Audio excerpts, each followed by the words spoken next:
நல்ல ஆண்டவரே, மகிழ்வான நாளுக்காக நாங்கள் நன்றி செலுத்துகிறோம். வாழ்வு தரும் உடைய வார்த்தைகளை தாரும். உடைய வார்த்தையை கேட்கிறவர்களாக மாத்திரமல்ல, அதன்படி செய்வதற்கு எங்களை அர்ப்பணிக்கிறவர்களாய் நடந்து கொள்ள நீர் எங்களுக்கு உணர்வை தாரும். இறைமை இந்த நேசின் வழியாக வேண்டிக் கொள்கிறோம். அன்பிகின்ற ஆண்டவரே, ஆமென். அன்புக்குரிய சகோதர சகோதரி, உங்கள் யாவரையும் இறைமை இந்த நேசுவின் திருப்பையில் அன்போடு வாழ்த்துகிறேன். ஆண்டோடைய அருளும் ஆசையும் இந்த புதிய வாரத்திலும் உங்களோடு கூட நிலையாய் தங்கியிருக்கும்படியாய் அன்போடு வாழ்த்துவதிலே மகிழ்ச்சி அடைகின்றேன். இன்றைய நாள் நம்முடைய திருச்சபையினுடைய முதியோர் ஞாயிறாக நாம் நினைவு கூறுகிறோம். எனவே முதியோராய் 60 வயதுக்கு மேற்பட்டவர்கள் யாவரையும் திருச்சபை குடும்பத்தின் சார்பாய் அன்போடு வாழ்த்துகிறேன். ஆண்டவருடைய அருளும் ஆசையும் உங்களோடு கூட நிலைத்திருக்கும். நல்ல உடல் ஆரோக்கியத்தை பெற்று உங்களுடைய அறிவினாலும் கடவுள் உங்களுக்கு தந்திருக்கிற ஞானத்தினாலும் அமைதியும் வாழ்வையும் உறுதி செய்யக்கூடியவர்களாக நீங்கள் வாழ்வதற்கு கர்த்தர் உங்களுக்கு உணர்வை தரும்படியாய் அன்போடு நான் வாழ்த்துகின்றேன். ஒவ்வொரு வருடமும் அக்டோபர் 1 தேதி உலக முதியோர் தினம், international day of older people என்பதை நினைவு கூர்ந்து வருகிறது. இதனுடைய அடிப்படையில் தான் இதற்கு அருகில் வருகின்ற ஞாயிற்றுக்கிழமையை திருச்சபையும் நம்முடைய தென்னிந்திய திருச்சபையும் முதியோர் ஞாயிறு என்று சொல்லி இந்த ஞாயிறை நினைவு கூறுவதை நாம் பார்க்கலாம். முதியோர்களை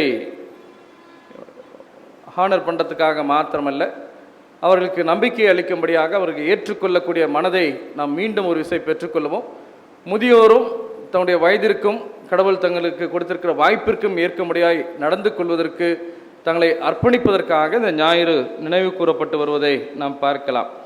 எதற்காக இந்த முதியோர் ஞாயிறு ஏற்படுத்தப்பட்டது என்று சொல்லி பார்த்தீங்கன்னா, 1990ஆம் ஆண்டு டிசம்பர் 14ஆம் தேதி யுனைடெட் நேஷன்ஸ் அவை, ஐநா சபை, ஐக்கிய நாட்டுகள் அவை என்று நாம் சொல்லுகின்ற ஐநா சபையின் மூலமாக முதியோர் ஞாயிறை அக்டோபர் 1 முதல் ஆசரிக்க வேண்டும் என்று சொல்லி இந்த நாளை நினைவு கூர்ந்தார்கள். 1991ஆம் ஆண்டு அக்டோபர் 1 நாளிலிருந்து இந்த ஞாயிறு, இந்த நாள் நினைவு கூறப்பட்டு வருகிறது. சமுதாயத்திற்கு தனிப்பட்ட நபராக, ஒருங்கிணைப்பாளர்களாக அவர்கள் கொடுத்திருக்கிற பங்களிப்புக்கு நன்றி செலுத்தும்படியாகவும், அவருடைய ஆழ்ந்த அனுபவத்தை சமூக வளர்ச்சிக்கு நாம் பெற்றுக்கொள்ளும்படியாகவும், அவர்களுடைய வாழ்விற்கு ஏற்படுகின்ற தடைகளை நீக்குவதற்கான வழிமுறைகளை பற்றிய ஒரு புரிதல், ஒரு அவேர்னஸ் நமக்கு உருவாக வேண்டும் என்பதற்காக இந்த நாளை ஏற்படுத்தியிருப்பதாக ஐநா அவையிலே அன்றைக்கு சொல்லப்பட்டது. ஒவ்வொரு நாளும், ஒவ்வொரு வருடமும் ஒவ்வொரு தீம் ஐநா சபையை இந்த நாளுக்காய் கொடுத்து விட்டு அதன் அடிப்படையில் இந்த வருடம் முழுவதும் முதியோர்களை குறித்த சிந்தனைகளை ஏற்படுத்த வேண்டும் என்று சொல்லி இந்த நாளை ஆசரிப்பார்கள். இந்த 2025ஆம் ஆண்டுக்கான ஒரு தீமாக அவர்கள் கொடுத்திருப்பது older person driving local and global actions, our aspirations, our wellbeing and our rights. இல்லையா? வயது முதிர்ந்தவர்களை உள்ளூர் அளவிலும் உலக அளவிலுமான நல் நம்பிக்கைக்காக அவர்கள் வழிநடத்தப்பட வேண்டும் என்பதை குறித்தும், அவர்களுடைய விருப்பங்களையும் அவருடைய நல்வாழ்வையும் அவருடைய உரிமைகளையும் நாம் மதிக்க வேண்டும் என்பதுதான் இந்த தீமுடைய பொருள் என்று சொல்லி நாம் பார்க்கலாம். திருமறையிலும் இந்த வயதானவர்களை குறித்து அநேக திருமறை வாக்கியங்கள் நமக்கு சொல்லப்பட்டிருப்பதை நாம் பார்க்க முடிகிறது. அதற்கு முன்பாக பார்த்தீங்கன்னா, இந்த வயதானவர்கள் 2022ஆம் ஆண்டு எடுத்த கணக்கெடுப்பின்படி பார்த்தீங்கன்னா 149 மில்லியன் பீப்புள், அதாவது 14.9 கோடி பேர், 14,90,00,000 பேர் 60 வயது அல்லது 60 வயதுக்கு மேற்பட்டவர்களாக இருக்கிறார்கள். இந்திய தேசத்துடைய மொத்த மக்கள் தொகையிலே 10.5% மக்கள் தொகை இது. ஒருவேளை இன்றைக்கு அல்லது கடந்த 10 ஆண்டுகளில் பார்த்தீங்கன்னா உலகத்தில் இருக்கக்கூடிய நாடுகளில் மிக இளைஞர்களை அதிகம் பெற்றிருக்கக்கூடிய நாடு என்று சொல்லி நாம் பெருமையோடு சொல்லி கொண்டோம். ஆனால் 2050ஆம் ஆண்டில் இப்போது இருக்கக்கூடிய இந்த அளவீட்டின் அடியை பார்க்கின்ற வேளையில் ஏறக்குறைய 347 மில்லியன், 34.7 கோடி முதியவர்கள் இருப்பார்கள் என்று சொல்லி இந்திய தேசத்திலே கணக்கிடப்படுகிறது. இந்திய தேசத்திலே ஏறக்குறைய 20.8% மக்கள் தொகையில் இருக்கக்கூடியவர்கள் 60 வயது அல்லது 60க்கு மேற்பட்டவர்களாக இருப்பார்கள் என்று சொல்லி எதிர்பார்க்கப்படுகிறது. ஒருவேளை இந்த rapid ageing of Indian demographics என்று சொல்வார்கள். இந்திய மக்கள் தொகையிலே அந்த சதவீதமானது, வயதானுடைய சதவீதமானது அதிகரித்து கொண்டு இருக்கிறது என்பதை நாம் புரிந்து கொள்ள வேண்டும். இதற்கான வழிமுறைகளையும் ஆலோசனைகளையும் அரசு இப்போதிருந்தே திட்டமிட வேண்டும் என்று சொல்லி எதிர்பார்க்கப்படுகிறது. ஒருவேளை ஹெல்த் கேர் இல்லையா, வயதானவர்களை குறித்து ஜீராட்டிக் அப்படின்னு இன்றைக்கி பார்க்குறோம். இந்த வயதானவர்களை குறித்தும் வயதானவர்களுக்கு செய்யப்படுகின்ற மருத்துவத்தை குறித்த ஒரு அவேர்னஸ் மருத்துவத்துறையிலே உருவாக வேண்டும் என்று சொல்லி எதிர்பார்க்கப்படுகிறது. சமூக பாதுகாப்பு, இந்த பென்ஷன் ஸ்கீம் மற்றும் வயதானவர்கள் பயன்படுத்தும்படியான இன்ஃப்ராஸ்ட்ரக்சர்ஸ், நம்முடைய கட்டிடங்கள், நம்முடைய ஆலயங்கள், இதில் வயதானவர்கள் ஆக்சஸ் பண்ணக்கூடிய அளவிற்கான அந்த அமைப்பு முறைகளை ஏற்படுத்துவது குறித்தும் சிந்திக்க வேண்டும் என்பதை குறித்தும் சப்போர்ட் சர்வீஸ் என்னென்று சொன்னால், இன்றைக்கி நியூக்ளியர் ஃபேமிலி என்கிற நிலையிலிருந்து இண்டிவிஜுவல் ஃபேமிலி என்கிற நிலையை நோக்கி நாம் சென்று கொண்டு இருக்கிறோம். எனவே கைவிடப்பட்டு இருக்கிறவர்கள், தனித்து விடப்பட்டு இருக்கிறவர்கள் அதிகமான பேர் இருக்கிறார்கள். இவர்களுக்கு பராமரிப்பு, சப்போர்ட்டிங் ரிசோர்ஸ் ஏற்படுத்த வேண்டும், சப்போர்ட்டிங் சர்வீசஸ் என்பதை ஏற்படுத்த வேண்டும் என்பதற்கான திட்டங்களை வகுக்கும்படியாக அரசு மற்றவர்கள் முடிவெடுக்க வேண்டும் என்று சொல்லி எதிர்பார்க்கப்படுகிறது. எக்கனாமிக் ரிசோர்ஸ், வேலை தரம், அவருடைய, ஏன்னா இன்றைக்கி பார்த்திங்கன்னா பணத்தை வைத்து தான் ஒரு மனிதனை மதிப்பிடுகிறார்கள். அப்போது இந்த பண மதிப்பு இழந்திருக்கக்கூடிய சூழ்நிலையில் மனிதனுக்கு மதிக்க வேண்டும் என்கிற எண்ணத்தோடு அந்த எக்கனாமிக் ரிசோர்ஸ், பொருளாதார சுதந்திரத்தை அவர்களுக்கு ஏற்படுத்தி தர வேண்டும் என்று சொல்லி எதிர்பார்க்கப்படுவதாக ஐநா சபையின் மூலமாக இந்த அறிவிப்புகள் எல்லாம் நமக்கு வெளியிடப்பட்டிருப்பதை நாம் பார்க்கலாம்.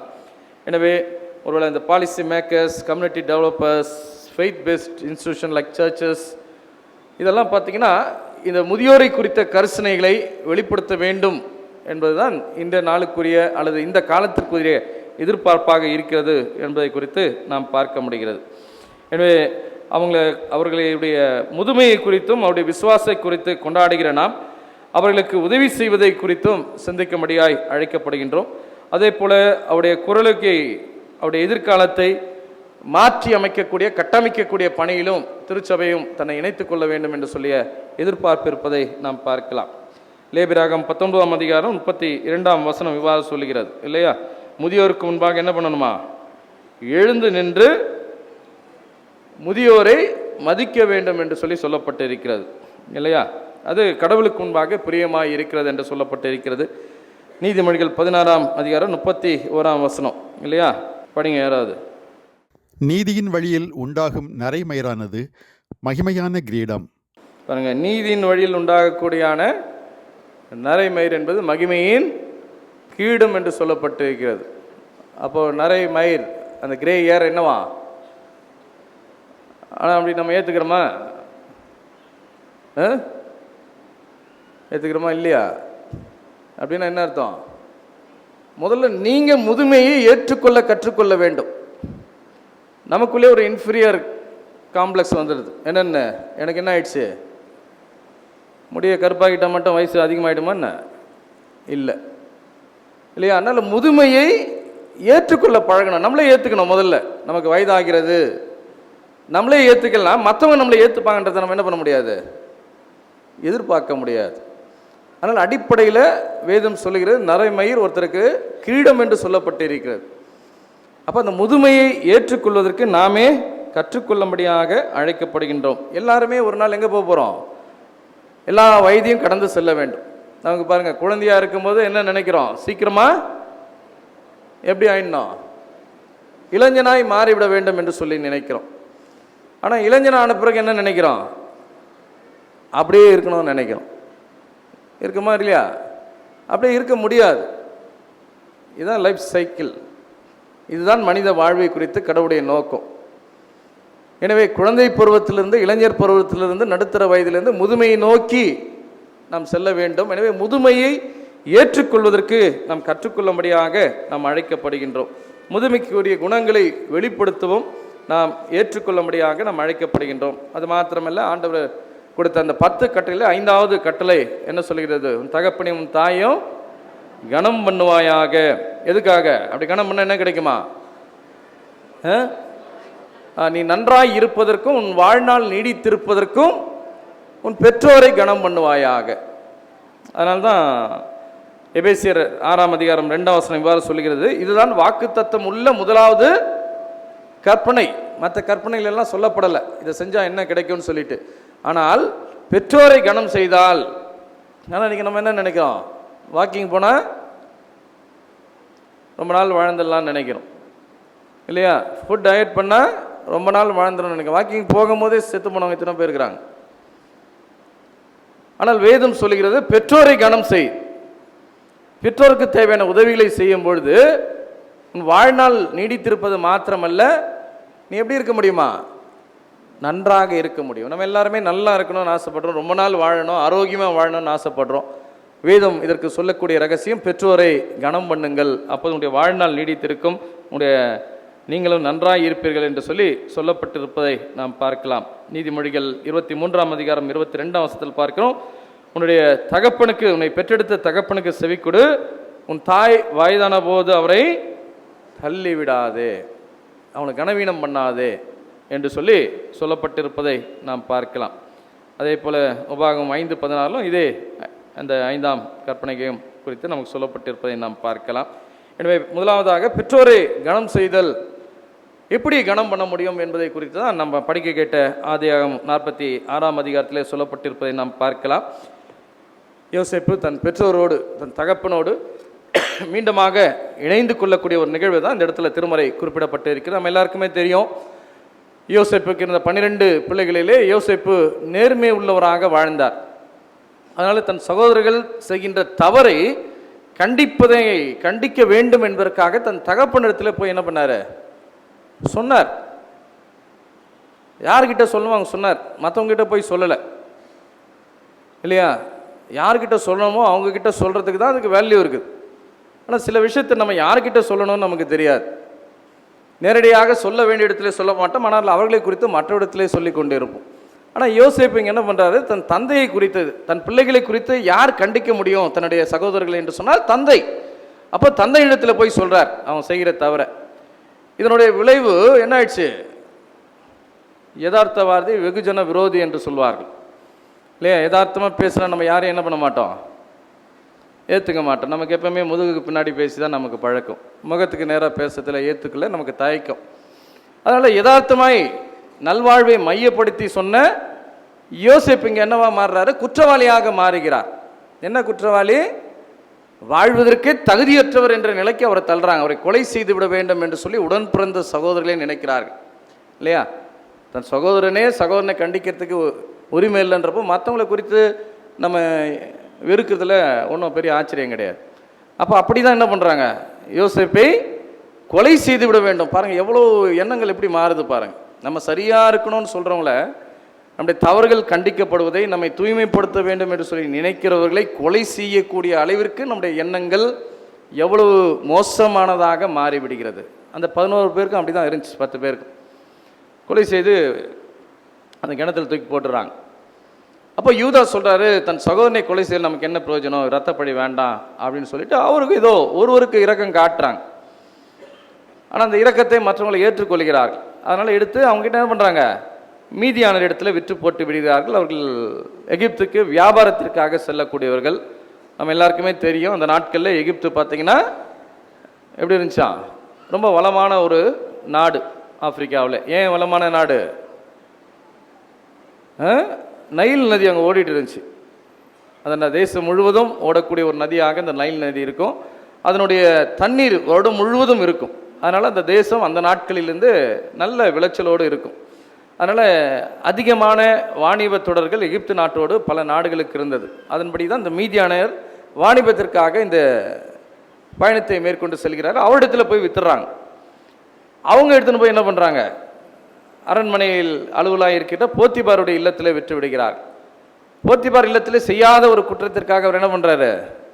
சிறைச்சாலையிலே போடப்படுகிறார். பாருங்கள், குடும்பத்தை இழந்தார், தன்னை நேசித்த தந்தையை இழந்தார், தன் சகோதரர்கள் நன்றாயிருக்க வேண்டும் என்று அவர் நினைத்தபடியினாலே சகோதரருடைய கோபத்திற்கு ஆளானார். யாருக்கு உண்மையாய் பணி செய்தாரோ அவருடைய நன்மதிப்பை இழந்து போனார், சிறைச்சாலையிலே போடப்பட்டார் இல்லையா? அப்போ எல்லா மனிதர்களும் அவர் என்ன பண்ணிட்டாங்க? கைவிட்டு விட்டார்கள். ஆனால் வேதம் சொல்கிறது கர்த்தர் யோசேப்போடு இருந்தார். கர்த்தர் அவர் வீட்டில் அடிமையாக இருந்தபோது யோசேப்போடு இருந்தார். கர்த்தர் சிறைச்சாலையில் இருந்தபோதும் யோசேப்போடு இருந்தார் இல்லையா? நம்ம எங்கே இருக்கிறோன்றது முக்கியம் கிடையாது, யார் கூட இருக்கிறோன்றது மிக முக்கியம் இல்லையா? கடவுள் சிறைச்சாலையில் கூட நம்மோடு கூட இருக்க முடியும். துன்பம்னா நம்ம என்ன நினைக்கிறோன்னா, துன்பம் ஏதோ கடவுள் கொடுத்த தீமை என்று நினைக்கிறோம். இல்லையா? நெருப்பு சூளையிலே கடவுள் தூக்கி போடப்பட்டாலும் கடவுள் நெருப்பு சூளையில் அவளோடு கூட இருக்கிறார். சிங்க கெபிலே தூக்கி போடப்பட்டாலும் சிங்க கெபிலே ஆண்டவரோடு இருக்கிறார். எனவே நம்ம எங்கே இருக்கிறது முக்கியம் கிடையாது, யார் கூட நம்ம இருக்கிறோம். ஆண்டவர் நம்மோடு கூட இருக்கிறாரா? கடவுளை இழந்துட்டா தான் தவறு. மனிதர்களை இழப்பது, கடவுளுக்காக மனிதர்களை இழப்பது ஒன்றும் தவறு கிடையாது. அதை தான் நம்ம செய்ய வேண்டும். அதனால தான் யோசேப்பு எல்லாவற்றையும் இழந்தார். ஆனால் தன் வாழ்க்கையை அட்ஜஸ்ட் பண்ணிக்கல. அட்ஜஸ்ட் பண்ணிட்டு இருந்தால் யாரை இழந்திருப்பார்? கடவுளை இழந்திருப்பார். வேதத்தை நல்லா படித்து பார்த்தீங்கன்னா தெரியும். யோசேப்போடு கர்த்தர் இருந்தார். அடிமையாக இருந்தபோது இருந்தார். தவறாய் குற்றம் சாட்டப்பட்டு சிறையிலே இருந்தார். சிறையிலே நன்மை செய்த போதும் அதை புரிந்து கொள்ளாத மக்கள் மத்தியிலேயும் கர்த்தர் அவரோடு கூட இருந்தார். இல்லையா? சில நேரத்தில் கர்த்தர் நம்ம கூட இருந்தால் நமக்கு என்ன வரும்? என்ன வரும்? பிரச்சனைகள் வரும், போராட்டங்கள் வரும், பாடுகள் வரும், கஷ்டங்கள் வரும், அவதூறுகள் வரும். இல்லையா? இதெல்லாம் நமக்கு வரும். இதெல்லாம் வந்துச்சுனாலே நம்ம தெரிஞ்சுக்கணும் யார் நம்ம கூட இருக்கா. கர்த்தர் நம்ம கூட இருக்கிறார். ஏன்னா கடவுள் இருக்கிற இடத்துல பிசாசு கடவுளுக்கு எதிராக செயல்படுவான். அதனால் துன்பங்கள் துயரங்கள் வரும்போது, நீதியின் வழியாய் செல்லும்போது, கஷ்டங்கள் வரும்போது கர்த்தர் நம்மோடு கூட இருக்கிறார் அப்படின்ற சிந்தனையை நாம் வளர்த்து கொள்ள வேண்டும். யோசிப்பு அதனால தான் அந்த சிந்தனையோடு இருந்தார், அதில் உறுதியாக இருந்தார். எவ்வளோ கஷ்டம் வந்து கூட தன்னுடைய வாழ்க்கையை அவர் என்ன நினைக்கல, மாற்றிக்கொள்ள வேண்டும் என்று சொல்லி நினைக்கல. ஊரோட ஒத்து வாழ் என்று சொல்லி அவர் நினைக்கவில்லை. அதனால தான் கடவுள் என்ன பண்ணார்? சிறையில் இருந்தவரை தேசத்துடைய அதிகாரியாக, பார்வோனுக்கு அடுத்த நிலையிலே வேறு நாட்டுக்கு அடிமையாய் சென்ற ஒருவருக்கு கிடைத்த வாய்ப்பு பாருங்க. வேறு நாட்டில் பார்வோனுக்கு அடுத்த நிலையிலே கர்த்தர் உயர்த்தப்பட்டார். இல்லை, அந்த தேசம் பிழைப்பதற்கு கடவுள் அவருக்கு கொடுத்த ஞானத்தை அவர் பயன்படுத்தினார். அப்போ கூட என்ன இந்த மாதிரி பண்ணிட்டாங்களே, இந்த தேசத்துக்கு ஏன் நான் உழைக்கணும்னு சொல்லி அவர் யோசிக்கல. இல்லையா? அப்போ அவங்க எதை பார்க்கல? என் ஊர்க்காரன் பார்க்குற, என் இனத்தவர் என்று சொல்லி பார்க்கவில்லை, என்னுடைய சமயத்தவர் என்று சொல்லி பார்க்கவில்லை. மக்களை மக்களாக பார்த்தார், ஒரு உயிரை உயிராக பார்த்தார். அதனுடைய விளைவு அந்த தேசம் முழுமையும் அந்த பஞ்ச காலத்திலே பாதுகாக்கப்பட்டது என்று சொல்லி நாம் பார்க்கலாம். இந்த வாழ்க்கை முறையில் தான் அவர் ஒரு முறை தன்னுடைய சகோதரர்களை சந்திக்கிறார். தன்னுடைய தந்தையை அழைத்து வருமாறு சொல்கிறார். தன் தந்தையை அழைத்து வரும்போது அவர் என்ன பண்ணுறாராம்? 28, 29 வசனத்தில் 46 அதிகாரத்தில் பார்த்தீங்கன்னா, யோசேப்பு தன் தேரை பூட்டிக் கொண்டு தன் தந்தை இஸ்ரவேலை சந்திக்க சென்றார். யோசேப்பு தன் தந்தையை கண்டவுடன் அவரை அரவணைத்து அவர் தோளில் சாய்ந்து கொண்டு வெகுநேரம் அழுதார். முன்னெல்லாம் பார்த்தீங்கன்னா, நம்ம யாராவது ரிலேட்டிவ் வீட்டுக்கு போகிறோன்னா என்ன பண்ணுவாங்க? ஃபோன் கிடையாது, ஒன்றும் கிடையாது. நாளைக்கு வரோன்னு நம்ம சொல்லிட்டோம்னா, இல்லை லெட்ரு போட்டோம்னா, நம்ம எப்போ வருவோம்னு சொல்லிவிட்டு அந்த நாளில் என்ன பண்ணுவாங்க? கதவெல்லாம் திறந்து காத்துட்டு இருப்பாங்க. நம்ம வரும்போது என்ன பண்ணுவாங்க? முழிக்கிறீங்களா? அப்படியே யாரும் அப்படி கூப்பிட்டது இல்லையா உங்களை? வரும்போதே ஓடி வருவாங்க. ஓடி வந்து அந்த குழந்தைங்களை தூக்கிப்பாங்க, பேக்கெல்லாம் வாங்கிட்டு போவாங்க. ஆனால் இன்றைக்கி ஃபோன் பண்ணி வரேன்னு சொன்னால் கூட நாங்கள் வெளியே போகிறோன்னு போயிடுறான் பாதி பேர். பாதி பேர் என்ன பண்ணுறான்? போயிட்டு காலிங் பில் அடித்தா கூட என்ன பண்ண மாட்டான்? திறக்க மாட்டேன்றான். இல்லையா? அந்த வாழ்க்கை முறை எப்படி மாறிவிட்டது பாருங்கள். ஆனால் யோசேப்பு என்ன பண்ணுறார் பாருங்கள். அரசருக்கு அடுத்த நிலையில், உயர்ந்த நிலையில் இருந்தாலும் தன் தந்தை வருகிறார் என்று சொல்லி கேள்விப்பட்ட போது ஏறக்குறைய பல மைல் தொலைவில் இருக்கக்கூடிய அந்த கோசேன் பகுதிக்கு அவர் என்ன பண்ணுறாரு? போகிறார். ரதத்தை ஆயத்தம் செய்து அந்த ரதத்தின் உட்கார்ந்து தந்தையை அழிக்கும்படியாக போவதை நாம் பார்க்கலாம். இல்லையா? அது மாத்திரமல்ல, அவர் கடைசியாக என்ன பண்ணுறார் பாருங்க. அவங்க தந்தை இறந்த பிறகு 50 அதிகாரத்தில் முதல் பகுதியில் நாம் பார்க்கிறோம். அப்போது யோசேப்பு தன் தந்தையின் முகத்தின் மீது விழுந்து அழுது அவரை முத்தமிட்டார். பொதுவாக நம்ம சமுதாயத்திலே யார் அழக்கூடாதுன்றான்? ஆண்கள் அழக்கூடாது. அப்படியே ஹார்ட் அட்டாக் வந்து இன்னும் செத்து போயிடணும். அழக்கூடாது அழக்கூடாதுன்னு சொல்லி ஹார்ட் அட்டாக் யாருக்கு அதிகமாக வருது? ஆண்களுக்கு. உணர்வுகளை என்ன பண்ணணும்? வெளியிட வேண்டும். சிரிப்பு வந்தால் சிரிக்கணும், அழணுன்னா அழ வேண்டும். அதை கண்ட்ரோல் பண்ணும்போது இதற்கு எதிராக, உடலினுடைய தன்மைக்கு எதிராக நம்முடைய உணர்வுகளை செயல்பட வைக்கும்போது உடல் அமைப்பு பாதிக்கப்படுது, இந்த ஸ்ட்ரக்சர் பாதிக்கப்படுது. ஆனால் பெண்களுக்கு அந்த பிரச்சனை இல்லை. என்ன பண்ணுறாங்க? அழுதுறாங்க. அழுதுறதுனால நம்ம பர்சன்டேஜோட அவங்களுக்கு பர்சன்டேஜ் கம்மி, ஹார்ட் அட்டாக்குடைய பர்சன்டேஜ் பாருங்க. ஆனால் 2000 வருஷத்துக்கு முன்னே ஒரு அரசனுக்கு அடுத்த நிலையில் அவர் இருக்கிறாரு. தந்தையின் சாவை பார்த்துட்டு தந்தையை பார்த்தோன்னா 2 பகுதியில் நம்ம பார்க்கிறோம். கட்டி பிடிச்சி தந்தையை அழுகிறார். நம்மளாம் அப்பானாலே ஒரு 10 அடி தள்ளி நின்று வாழ்கிற ஒரு சமுதாயமாய் மாறிட்டோம். ஆனால் அங்கே தன்னுடைய முழு அன்பை வெளிப்படுத்துகிறார். எல்லாரும் பார்க்குறாங்களே நான் ஒரு அரசனாச்சுன்னு சொல்லி அவர் என்ன பண்ணல, வெட்கப்படலை. அதுதான் அதனுடைய சிறப்பு. தன்னுடைய உணர்வுகளை தன் தந்தையின் மீது தான் வைத்திருக்கிற அன்பை முற்றிலுமாக முகத்தின் மீது விழுந்து அழுது அவரை முத்தமிட்டார் அப்படின்னு சொல்லி பார்க்குறோம். யாராவது இறந்துட்டாங்கன்னு ஒரு நியூஸ் வந்தால் அடுத்த கேள்வி என்னன்னு கேட்போம், எப்போ பாடி எப்போ எடுக்கிறீங்க? ஏன்? கரெக்டாக அந்த டைமுக்கு நான் வந்துடுறேன் இல்லை அப்படின்னா என்ன அர்த்தம்னா, இறந்தவர்களோடு சில மணி நேரங்கள் செலவிடுவதற்கு கூட நமக்கு என்ன இல்லை, நேரம் கிடையாது. பரபரப்பான வாழ்க்கை. ஆனால் யோசேப்பு பாருங்க, எபிரேயருடைய முறைப்படி அது உடலை பதப்படுத்துவதற்கு 40 நாட்கள் தேவைப்பட்டது என்று 50ஆம் அதிகாரம் 3ஆம் வசனத்தில் நாம் பார்க்கலாம். இல்லை, அதற்கு பிறகு பார்த்தீங்கன்னா 70 நாள் அவருக்காக துக்கம் கொண்டாடினார்கள். அது மாத்திரமல்ல, அப்பா அம்மா உயிரோடு இருக்கும் போதே அப்பா அம்மாவுடைய விருப்பத்தை நம்ம நிறைவேற்றுறதில்லை. நான் சொல்கிறத நீ கேளுன்றோம். ஆனால் கானான் தேசத்திலே ஆபிரகாம் தனக்காக வாங்கியிருக்கக்கூடிய அந்த குகையிலே நீ என்னை அடக்கம் செய்ய வேண்டும் என்று சொல்லி அவர் இறந்த பிறகு அந்த இடத்துக்கு போவதற்கு அவ்வளவு தூரம் பயணப்பட்டவர் என்ன பண்ணுறாரு, போவதை நாம் பார்க்கலாம் இல்லையா. பார்வோனிடத்தில் அனுமதி வாங்கி அவர்கள் தங்கள் குழந்தைகளையும் கால்நடைகளையும் மட்டும் கோசை நாட்டில் விட்டுவிட்டு சென்றார்கள் இல்லையா. ஒரு பெரிய கூட்டத்தோடு அவர் செல்கிறார். அது மாத்திரமல்ல, யோர்தான் நதிக்கு அப்பால் இருக்கக்கூடிய அந்த இடத்துக்கு வந்து ஒப்பாரி விட்டு தன்னுடைய தந்தைக்காக எத்தனை நாள் அழுதாராம்? 7 நாள் அழுதார். நம்ம எவ்வளோ நேரம் அழுவோம்? 1 மணி நேரம் அழுதுட்டு அப்படியே சைடில் போய் ஒரு டிஃபன் சாப்பிட்டு ஒரு காஃபி டீ சாப்பிட்டு இல்லை பாருங்கள். ஒரு சாதாரண நபர் அல்ல, ஒரு அரசனுக்கு அடுத்த நிலையில் இருக்கக்கூடியவர், அதிகாரத்தில் இருக்கக்கூடியவர் தன் தந்தைக்காக இத்தனை நாட்களை செலவிடுக்க முடியும் என்று சொன்னால், சாதாரண நிலையில் இருக்கக்கூடிய நம்ம என்ன செய்கிறோம்?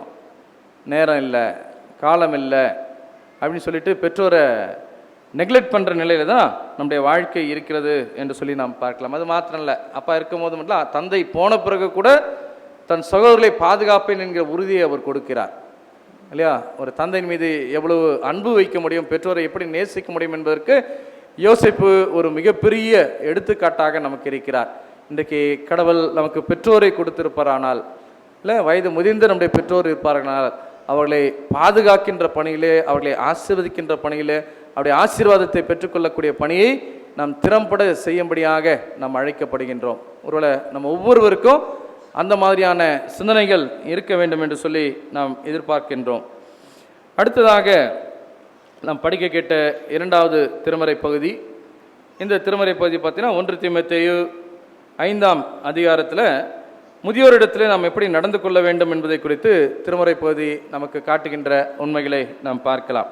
1 தீமோத்தேயு 5ஆம் அதிகாரத்தில் சொல்கிறார், முதியோரிடத்திலே கடுமையாக இராதே, அவர்களை தந்தையராக மதித்து ஊக்குவி, இளைஞர்களை தம்பிகளாகவும் வயது முதிர்ந்த பெண்களை அன்னையராகவும் இளம் பெண்களை தூய்மை நிறைந்த மனதோடு தங்கையராக கருதி அறிவுரை கொடு என்று சொல்லி திருச்சபையினுடைய அந்த தலைமை பொறுப்பில் இருக்கக்கூடியவருக்கு அவர் கற்றுத்தருவதை நாம் பார்க்கலாம். முதியோரிடம் கடுமையாக இராதே, அவர்களை தந்தையராக மதித்து ஊக்குவி. திருச்சபை என்கிற குடும்பத்தில் இருக்கக்கூடிய எல்லோரையும் ஒரு குடும்பமாக பாவித்து கொள்ள வேண்டும் என்கிற எதிர்பார்ப்பை இந்த இடத்துல அவர் சொல்லிக் கொடுப்பதை நாம் பார்க்கலாம். தொடக்க கால திருச்சபையில் பார்த்தீங்கன்னா கைம்பெண்கள், கணவனை இழந்த பெண்களை ஆதரிக்கக்கூடிய போங்கு இருந்தது. அதனாலே யூத பெண்களை ஆதரிக்கிறாங்க, கிரேக்க பெண்களை ஆதரிக்கிறார்கள் என்று சொல்லி பிரச்சனை இருந்தது. அதனால தான் 7 பேரை டீக்கனாக நியமித்தாங்க. அதில் ஒருவர் தான் ஸ்தேவான், அவங்களை பராமரிக்கிற பொறுப்பு.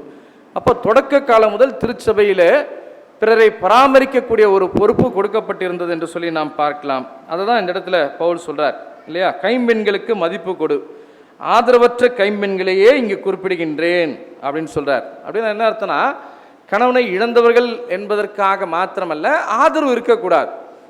பிள்ளைகள் இல்லாமல் இல்லாதவர்களை குறித்து தான் நீங்கள் திருமறை சொல்வதை நாம் பார்க்கலாம். அதனால தான் பிள்ளைகளோ பேர பிள்ளைகளோ உடைய கைம்பெண்கள் தாங்கள் கொண்டுள்ள இறைப்பற்றிற்கு ஏற்ப முதலில் தங்கள் சொந்த குடும்பத்தினரை பேணவும் பெற்றோருக்கு நன்றி கடன் ஆட்டவும் கற்றுக்கொள்ளட்டும்.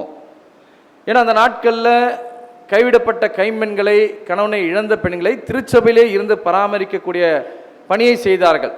திருச்சபையில் இருக்கக்கூடிய வருகிற மக்களுக்காக ஜெபிக்கக்கூடிய பணிகளை செய்தார்கள். ஜெப ஆலயத்தை பராமரிக்கக்கூடிய பணிகளை தன்னை இணைத்துக் கொண்டார்கள். இவர்களை திருச்சபை போஷித்தது, அவருடைய தேவைகளை திருச்சபை சந்தித்தது. இதனை எதன் அடிப்படையில் இது இருக்க வேண்டும் என்பதை குறித்து சொல்லும் போது தான் இந்த இடத்துல அவர் சொல்றாரு, பிள்ளைகள் அற்றவர்களுக்கு நாம் செய்ய வேண்டும். சில நேரத்தில் பிள்ளைங்க இருக்கும் போதே நம்ம என்ன செய்ய வேண்டியதாகுது, அந்த பெற்றோருக்கு உதவி செய்ய வேண்டியதாக இருக்கிறது. அது ஒருபோதும் பிள்ளைகளுக்கு ஆசீர்வாதமாக இருக்க, திருச்சபைக்கு ஆசீர்வாதமாக இருக்கலாம். உங்களுடைய பெற்றோர் இருக்கிறார்கள், பிள்ளைங்க உடன் இருக்கிறீர்கள் என்று சொன்னால் உங்களுடைய பெற்றோரை நீங்கள் ஆதரிக்க வேண்டும். மற்றவர்களுடைய பெற்றோரை ஆதரிப்பது உங்களுடைய வாழ்க்கையில் ஆசீர்வாதத்தை கொண்டு வராது. அது பிள்ளைகளுடைய கடமை என்று சொல்லி நாம் பார்க்கலாம். ஆண்டவர் இயேசு கிறிஸ்து எல்லாத்துக்கும் நம்ம உதாரணம் காட்டுறோம். அவர் ஞானஸ்தானம் எடுத்த மாதிரி நம்ம எடுக்கணும்னு நினைக்கிறோம். அவர் என்ன பண்ணுறாரு, சிலுவை மரணத்திலே தொங்கி கொண்டிருக்கும் போது கூட தன்னுடைய தாயை குறித்து கரிசனையுடையவராக இருக்கிறார். தன்னை நேசிக்கிற சீடரிடத்தில், அவருக்கு 4 தம்பிங்க இருந்தாங்க, ஆனாலும் கூட அவர் என்ன பண்ணுறாரு, தன் நேசிக்கிற தன் சீடரிடத்திலே சொல்கிறார், இதோ உன்னுடைய தாயாக ஏற்றுக்கொண்டு இவர்களை பராமரி, இல்லையா? அப்போ நம்ம ஒவ்வொருவரும் கூட அந்த கரிசனையை வெளிப்படுத்த வேண்டும் என்று சொல்லி நாம் எதிர்பார்க்கப்படுகின்றோம். அதுதான் இந்த இடத்துல அவர் சொல்வதை நாம் பார்க்கலாம். அது மாத்திரமல்ல, என்ன சொல்கிறார் பாருங்கள் இந்த இடத்துல 8ஆம் வசனத்தில், தம் உறவினரை சிறப்பாக தம் வீட்டாரை ஆதரியாதோர் விசுவாசத்தை மறுதளிப்பவராவர், அவர்கள் விசுவாசம் மற்றோரை விட தாழ்ந்தவராவர். படிங்க 8ஆம் வசனம். ஒருவன் தன் சொந்த ஜனங்களையும் விசேஷமாக தன் வீட்டாரையும் விசாரியாமற் போனால், பாருங்க, தன் வீட்டாரையும் விசாரியாமல் போனால் அவன் விசுவாசத்தை மறுதலித்தவனோ அவிசுவாசியிலும் கெட்டவனுமாயிருப்பான். அவ்விசுவாசியிலும் கெட்டவனாயிருப்பான். யாரு? தன் தாயை பார்க்காதவங்க, தன் தகப்பனை பராமரிக்காதவங்க அவ்விசுவாசியிலும் கெட்டவர்களாக இருப்பார்கள், இல்லையா? அதனால தான் சில நேரத்தில் சொல்றது, பெற்றோரை பிள்ளைங்க இருந்தீங்கன்னா பிள்ளைங்க கவனிக்கணும். அது உங்கள் மீது விழுந்த கடமை. அந்த கடமையை மற்றவங்க மேலே என்ன பண்ணக்கூடாது, நீங்கள் போடக்கூடாது. அதனால தான் சொல்கிறார் 9ஆம் வசனத்தில் சொல்லும்போது, 60 வயதுக்கு குறையாத ஒருவரே கைம்பெண்ணாக பதிவு செய்ய அனுமதிக்கப்பட வேண்டும். அவர் ஒரு கணவரை கொண்டவராய் இருந்திருக்க வேண்டும். அவர் பிள்ளைகளை வளர்த்தல், விருந்தோம்பல், இறைமக்களின் காலடிகளை கழுவுதல், இன்னலுற்றோருக்கு உதவி செய்தல் போன்ற அனைத்து நற்செயல்களிலும் ஈடுபட்டு அவற்றால் நற்சாட்சி பெற்றவராக இருக்க வேண்டும். இவங்கள தான் என்ன பண்ணணும், திருச்சபை பராமரிக்க வேண்டும்.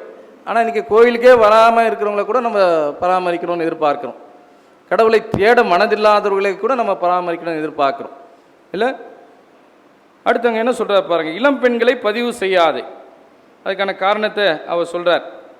சில நேரங்கள் எப்படி இருக்கக்கூடாதான், 13ஆம் வசனத்தில், வீடு வீடாய் சுற்றி திரிந்து சோம்பேறிகளாக இருக்க கற்றுக்கொள்வார்கள். சோம்பேறிகளாக இருப்பது மட்டுமல்ல, தகாதவற்றை பேசி வம்பளர்களாய் இருப்பார்கள், பிற அலுவலர்களில் தலையிடுகளாயும் இருப்பார்கள். நீ சில நேரத்தில் இதெல்லாமே நம்மகிட்ட இருக்கிற கேரக்டர்ஸ்.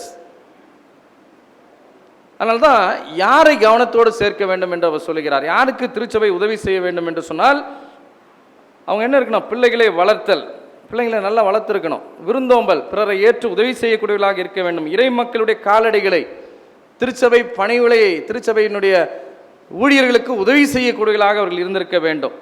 கஷ்டத்தில் இருந்தவர்களுக்கு உதவி செய்யக்கூடியவர்களாக இருக்க வேண்டும். இவர்களை மாத்திரம்தான் திருச்சபை பராமரிக்க வேண்டும் என்று சொல்லி அவர் சொல்வதை நாம் பார்க்கலாம், இல்லையா? 16ஆம் வசனத்தில் பாருங்க, நம்பிக்கை கொண்ட பெண் ஒருவரிடம் கைம்பெண்கள் இருந்தால் அவரே அவர்களுக்கு என்ன செய்யணுமா, உதவி செய்ய வேண்டும். உங்களுக்கு வசதி வாய்ப்புகள் இருக்கும்போது உங்களிடத்திலே இருக்கிறவர்களுக்கு நீங்கள் தான் உதவி செய்யணுமே தவிர அதை என்ன பண்ணக்கூடாதான், திருச்சபையின் மீது அந்த சுமையை சுமத்தக்கூடாது.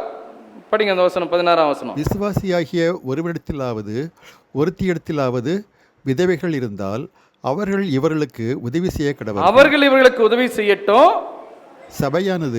சபையானது உத்தம விதவைகளானவர்களுக்கு உதவி செய்ய வேண்டியதாகையால் அந்த பாரத்தை அதன் மேல் வைக்கக்கூடாது. பாருங்க, சில நேரத்தில் நம்ம உதவிகளை எதிர்பார்க்கிறோம், நல்லா இருக்கவங்களே எதிர்பார்க்கிறோம். அப்படி நல்லா இருக்கவங்களே எதிர்பார்க்கறதுனால என்ன ஆகுதுன்னா, தகுதியானவர்களுக்கு முழுமையாக உதவி செய்ய முடியாத நிலைக்கு போய்விடுகிறது, இல்லையா? எல்லாருமே கேட்டால் என்ன பண்ண முடியும்? தேவையில் இருக்கிறாங்க, பெற்றோர் இல்லாதவர்கள், இல்லை பெற்றோரை இழந்த பிள்ளைகள், இல்லை முழுவதுமாக பெட்ரிடனில் இருக்கிறவங்க இருக்கிறாங்க, மனநிலை பாதிக்கப்பட்ட பிள்ளைகள் இருக்கிறாங்க. இல்லை எனக்கு வேண்டாம் அவங்களுக்கு கொடுங்கன்னு சொல்லக்கூடிய அளவிற்கு நம்ம இருக்கணும். எல்லாருமே ஏதோ வருது நம்ம வாங்கிக்கலான்ற எண்ணத்தோடு நம்ம இருக்கக்கூடாது. அதனால தான் நம்முடைய திருச்சபை இல்லை, எல்லா திருச்சபையின் வழியாக செய்யப்படக்கூடிய உதவிகள் தேவையானவர்களுக்கு சரியான நேரத்தில் போய் சேர்றது கிடையாது. எல்லாருமே அதில் பங்கெடுத்துக்கிறோம். எனவே நன்மை செய்ய உனக்கு திராணி இருக்கும்போது என்ன பண்ணணும்? செய்ய தக்கவர்களுக்கு. யாருக்கு உதவி தேவனுக்கு எல்லாருக்கும் சொல்லலாங்க. நன்மை செய்ய உனக்கு திராணி இருக்கும்போது செய்ய தக்கவர்களுக்கு அதை செய்யாமல் இராதே. எனவே பிள்ளைகள் பெற்றோரை பார்க்க வேண்டிய பொறுப்பு பிள்ளைகள் இருக்கிறவர்களுக்கு, அந்த பிள்ளைகளுக்கு அந்த கடமை இருக்கிறது. அந்த சுமையை திருச்சபையின் மீது சுமத்தக்கூடாது. மாறாக பிள்ளைகளே இல்லை, யாருமே இல்லைன்ற கைவிடப்பட்ட நிலையில் இருக்கிறவர்களை தான் திருச்சபை தாங்க வேண்டும். இவர்களை முழுமையாக தாங்க வேண்டும் என்று சொன்னால் மற்றவர்கள் தன்னுடைய சுமைகளை திருச்சபையின் மீது சுமத்தக்கூடாது, திருச்சபையின் மீது எதிர்பார்ப்போடவே இருக்கக்கூடாது. அந்த சிந்தனையை தான் இந்த இடத்துல அப்போஸ்தலனாகிய பவுல் தீமோத்தேயுக்கு எழுதும்போது திருச்சபை எப்படி இருக்க வேண்டும் என்று சொல்லி முதல் நூற்றாண்டு திருச்சபையோடு அவர் பகிர்ந்து கொள்ளக்கூடிய காட்சியை நாம் பார்க்கலாம். மூன்றாவது நாம் படிக்க கேட்ட நற்செய்தியில் பார்க்கிறோம். ஒருவேளை இந்த பெரியவர்கள் என்று சொல்கிறோம், எல்டர்ஸ், இவருடைய வாழ்வு எப்படி இருக்க வேண்டும் என்பதை குறித்து இந்த பகுதியில் நாம் பார்க்கிறோம். அந்த நாட்களுடைய வழக்கத்தின்படி மோசேயின் சட்டப்படி தூய்மை சடங்கை நிறைவேற்ற வேண்டிய நாள் வந்தபோது ஆண்டவர் இயேசுவை குழந்தையாக இருந்தபோது அவரை அர்ப்பணிப்பதற்காக எருசலேமுக்கு கொண்டு செல்கிறாங்க இல்லையா? அங்கு புறாக்களையோ அல்லது புறா குஞ்சுகளையோ பலியிட வேண்டியிருந்தது என்று சொல்லி பார்க்கலாம். அப்போது சிமியோன் என்னும் பெயர் கொண்ட ஒருவர் இருந்தார். அவர் குறித்து வேதம் சொல்லுகிறது, அவர் யாரா? நீதி கொண்டவர். Is a man of righteousness. அப்படின்னா என்ன அர்த்தம்? ஒரு வயது சென்று ஒரு முதுமை பருவத்தை அடையும் போது நம்ம வாழ்க்கையில் என்ன இருக்கணும்? நம்ம வாழ்க்கையில் நீதி இருக்க வேண்டும். சீமோனுடைய வாழ்க்கையில் அந்த நீதி இருந்தது, நேர்மை இருந்தது, அந்த உண்மை இருந்தது. அதனால தான் வேதம் அவரை பதிவு செய்யும் போது சிமியோன் நேர்மையானவர், அப்புறம் தேவ பக்தி கொண்டவர், இறை பக்தி கொண்டவர், இறை பற்று கொண்டவர் இல்லையா? அது மாத்திரமல்ல, அடுத்து இஸ்ரவேலுக்கு வாக்களிப்பட்ட ஆறுதலை எதிர்பார்த்திருந்தவர். இஸ்ரவேலுக்கு அளிக்கப்பட்ட ஆறுதல்னா யாரு? மேசியா வருவார் என்கிற எதிர்பார்ப்புக்காக ஆவலோடு காத்திருந்தவர். அப்படின்னா என்ன அர்த்தம்? ஜெபித்து கொண்டிருந்தார். எதற்காக? ஆண்டவரே, நான் இந்த உலக வாழ்க்கையை நிறைவு செய்வதற்கு முன்பாக உம்முடைய மேசியாவை நான் காண வேண்டும். பாருங்க, இதில் ஏதாவது சுயநலமா இருக்குதா பாருங்க. இல்லை, அவர் நேர்மையா இருந்தா அந்த சொசைட்டிக்கு நேர்மையா உதவி செஞ்சிருக்க முடியும். அவரால் யாரும் பாதிக்கப்பட்டிருக்க மாட்டாங்க. ரெண்டாவது, இறை பற்று கொண்டவர். அதனால தான் தன்னுடைய முதுமை பருவத்தில் கூட எங்க வராரு? எருசலேம் ஆலயத்துக்கு வராரு. ஆலயத்துக்கு வருவதை அலட்சியப்படுத்தி இருந்தால், முதுமையை காரணம் காட்டி உக்காந்து இருந்தார்னா என்ன பண்ணிருக்க முடியாது? அன்னைக்கு மேசியாவை பார்த்திருக்க முடியாது. ஆனா அந்த ஆர்வத்தோடு தன்னுடைய வயது முதிர்ந்த நிலையிலும், நம்ம நினைக்கிற மாதிரி மலையில் இருக்கக்கூடிய இடம் எருசலேம். இன்னைக்கு அந்த எருசலேம் கட்டப்பட்டிருக்கக்கூடிய ஆலயத்தை நீங்கள் போய் பார்த்தீங்கன்னா தெரியும். சாதாரணமாக ஒரு பஸ் கூட அங்கே ஃப்ரீயாக போக முடியாது. மலைகளில் சின்ன சின்ன வழிகள் தான் இருக்கும். பல இடங்களில் நடந்தே செல்ல வேண்டியிருக்கும். அவ்வளவு இப்போவே அப்படின்னா அப்போ எப்படி இருக்கும் பாருங்க. அந்த நேரத்தில் கூட அந்த ஆலயத்திற்கு செல்வதை நோக்கமாக கொண்டிருந்தார். ஒரு முதிர்ந்தவர்கள் என்று நம்ம சொல்லுறோம். நம்முடைய வாழ்க்கையில் நேர்மை இருக்குதா? இறை பற்று இருக்கிறதா? அதெல்லாம் அவர் வெளிப்படுத்துவதனால தான் வேதத்தில் அவரை குறித்து பதிவு செய்திருக்கிறார்கள். அவர் நேர்மையானவர், அவர் நீதி உள்ளவர், அவர் தேவ பக்தி கொண்டவர், இறைப்பற்று கொண்டவர், இஸ்ரவேலுக்கு ஆறுதல் வர காத்திருந்தவர் இல்லையா? அது ஒன்று தான் நோக்கமாக இருந்துச்சு. அப்போ இன்னைக்கு நமக்கு எது நோக்கமாக இருக்கணும்? இன்னைக்கு நம்ம எதுக்காக காத்துட்டு இருக்கோம்? யாருடைய வருகை? இயேசு கிறிஸ்துடைய இரண்டாம் வருகைக்காக. யாராவது ஜெபம் பண்றீங்களா? ஆண்டவரே, நான் இந்த சாகரத்துக்கு முன்னே இரண்டாம் வருகையில் ஆண்டவர் இயேசு வரதை பார்த்துட்டு போயிடணும்னு சொல்லிட்டு சாகவே வேணாம் ஜெபம் பண்ணுகிறோமா? சிமியோன் ஜெபம் பண்ணார். அதனால கடவுள் பாருங்க, சுயநலத்திற்காக இல்லை, அது ஒரு ஆசைக்காக ஜெபம் பண்றாரு. கடவுள் அந்த ஆசையை நிறைவேற்றும்படியாக சொல்லியிருந்தார். அதனால தான் அவர் சொல்றார். என்னன்னு சொல்லியிருந்தாரு? அவர் சொல்றாரு, இந்த குழந்தையை பார்ப்பதற்கு முன்பாக அவர் இறக்க மாட்டார் என்று சொல்லி அவர் உணர்த்தப்பட்டிருந்தார். அதனால தான் ஆண்டவருடைய மெசியாவை காண முன் அவர் சாவ போவதில்லை என்று தூய ஆவியானவரால் உணர்த்தப்பட்டிருந்தார். உண்மையாக ஆண்டவரிடத்தில் கேட்டிங்கன்னா, ஆண்டவருக்காக கேட்டிங்கன்னா, எதிர்பார்ப்பு இல்லாமல் கேட்டிங்கன்னா, கடவுள் நீங்கள் கேட்குறத கொடுப்பார். சிமோனுக்கு கொடுத்தார் பாருங்க. மேசியாவுக்காக ஆவலோடு காத்திருந்தார், வாஞ்சித்தார், நீதியை தேடினார், இறைப்பற்றோடு தேடினார்.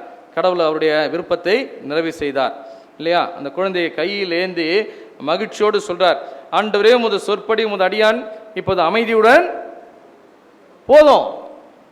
இதுதான் காத்துட்டு இருந்தேன்.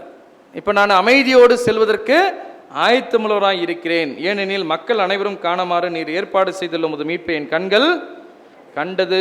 இம்மீட்பே பிற இனத்தாருக்கு வெளிப்பாடு அருளும் ஒளி. முதியவராக இருக்கக்கூடிய நாமும் கூட நேர்மை உள்ளவர்களாக, இறைப்பற்று கொண்டவர்களாக, இல்லை ஆண்டவருடைய வருகைக்காக காத்திருந்து ஜெபிக்கிறவர்களாக நாம் இருக்கும்படியாக நாம் அழைக்கப்படுகின்றோம் இல்லையா? அடுத்து அந்த அம்மா கூடவே அவர் கூடவே யார் வரா?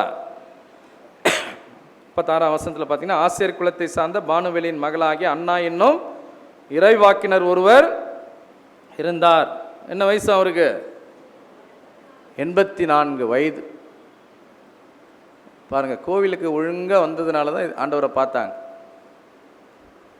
அதனால தான் அவங்களுடைய பெயர்கள் இன்றைக்கி எழுதப்பட்டு இருக்கிறது. இன்றைக்கி ஏறக்குறைய 2025 வருஷத்துக்கு அப்புறம் அவங்க பேரை படிக்கிறோம் நம்ம இல்லை? இறை வாக்கினர், ஒரு தீர்க்கதரிசி இல்லையா?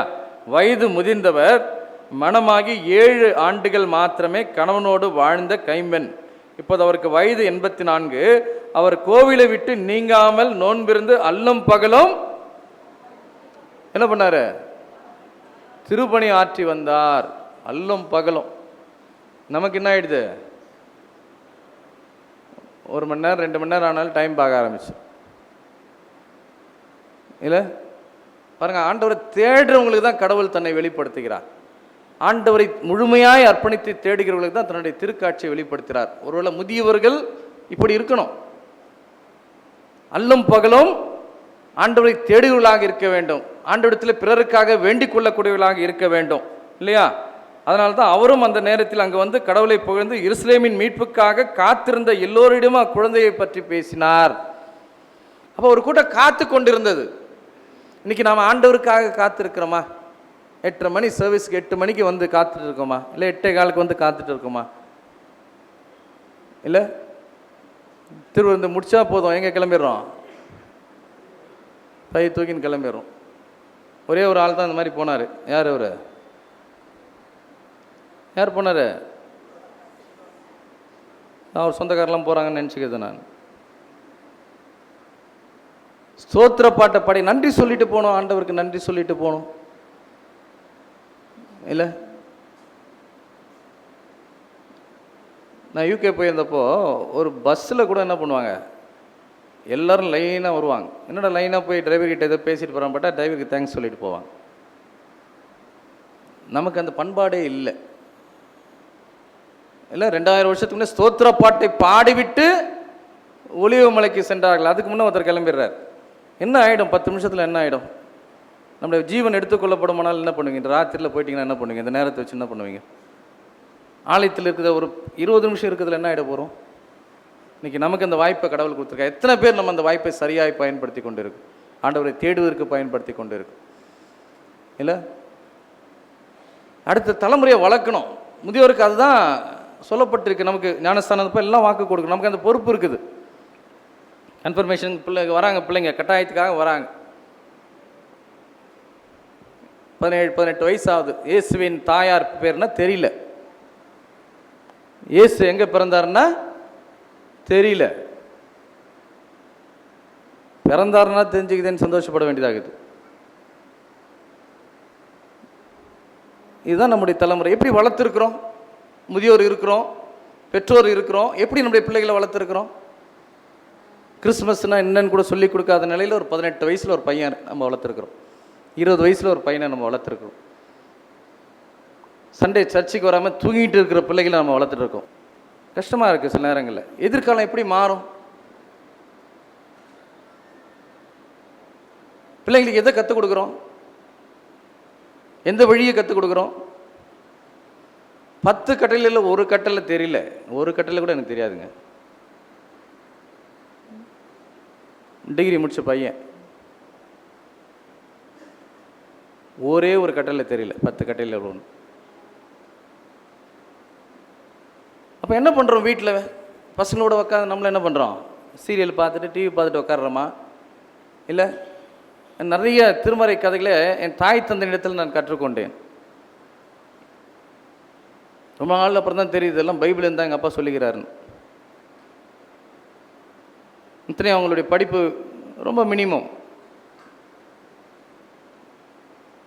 அதனால தான் நான் யோசிப்பேன், என் தகுதினால நான் வரல ஆயராக, என் பெற்றோருடைய அர்ப்பணிப்புக்காக கடவுள் அவர்களுக்கு கொடுத்த பரிசு நினச்சிப்பேன் நான். ஒருவேளை வயது முதிர்ந்தவர்கள் நம்ம இருக்கிறோம், இந்த தலைமுறை சரியில்லைன்னா இந்த தலைமுறையில் முதியோராக இருக்கிற நமக்கு அந்த பொறுப்பு இருக்குது. நம்ம இந்த திருச்சபையை, நம்முடைய குடும்பத்தை, நம்முடைய பிள்ளைகளை, நம்முடைய பேர பிள்ளைகளை நம்ம எப்படி வளர்த்துருக்குறோம்? இல்லை, இன்றைக்கி நம்ம உங்கள் பெற்றோர்களை ஒழுங்காக வளர்த்தனால தான் உங்களால் முடியலனால என்ன பண்ணுறீங்க? 70 வயசு 80 வயசில் தட்டு தடுமாறியாவது ஆலயத்துக்கு வந்து உட்காடுறீங்க. ஆனால் இன்றைக்கி நன்றாக இருக்கக்கூடிய நம்முடைய பிள்ளைகள் இன்றைக்கி ஆலயத்துக்கு வராமல் இருக்காங்க, நம்முடைய பேர பிள்ளைகள் ஆலயத்துக்கு வராமல் இருக்கிறாங்க. நம்ம என்ன பண்ணிகிட்டு இருக்கோம்? இல்லை, இங்கே வந்தால் தான் கற்றுக்க முடியும், பெற்றோரை பராமரிக்கணுன்றதை கற்றுக்கணும். அதனால தான் பெற்றோரை விட்டுட்டு ஜாலியாக என்ன பண்ணுறாங்க?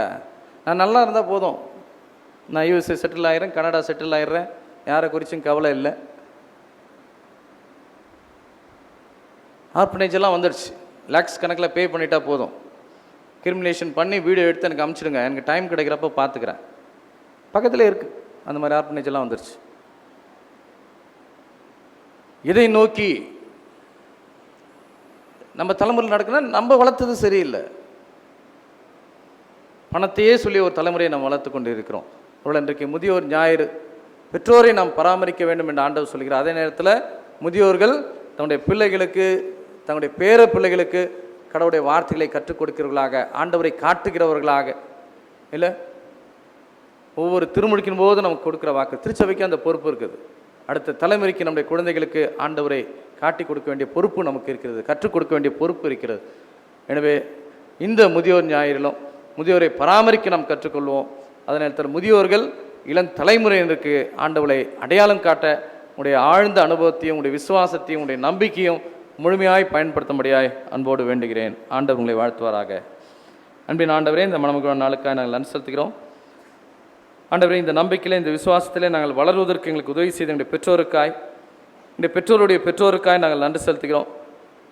இந்த விசுவாச பாதையிலே நாங்கள் நிலைத்திருப்பதற்கு இன்றைக்கு வயதானவர்களாக இருந்தாலும் ஆண்டவரே, இந்த திருச்சபையை தேடி நேரத்திற்கு வந்து இந்த வழிபாடு முழுமையும் பங்கேற்கக்கூடிய அளவிற்கு தன்னுடைய பலவீனத்தில் கூட காத்திருக்கிற மக்களுக்கு இந்த நம்பிக்கையை நீர் கொடுத்திருக்கிறீரே, அதற்காக நீர் பயன்படுத்தின ஒவ்வொருக்காய் நாங்கள் நன்றி செலுத்துகிறோம்.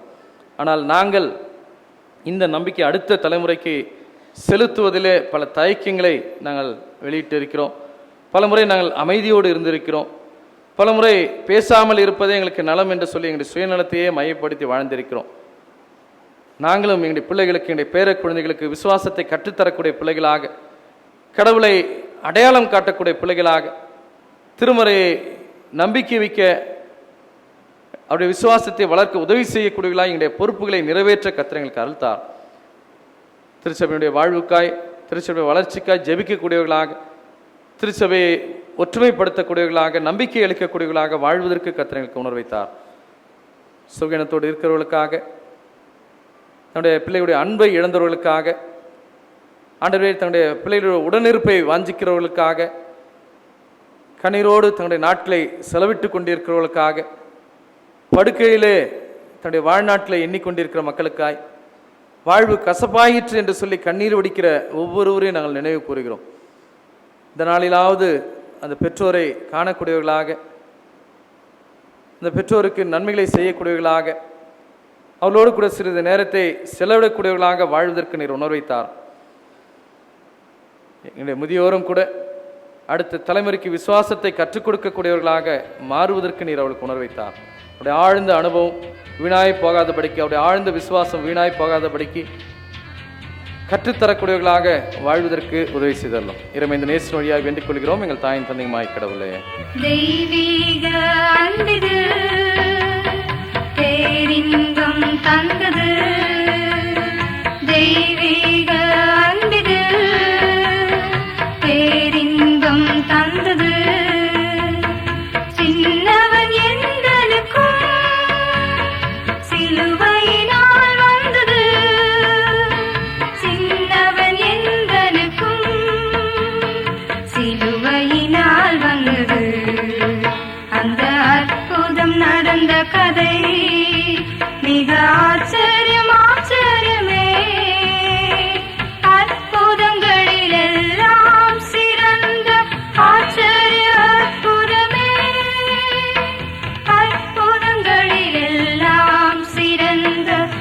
ஆச்சரிய அற்புதமே அந்த அற்புதம் நட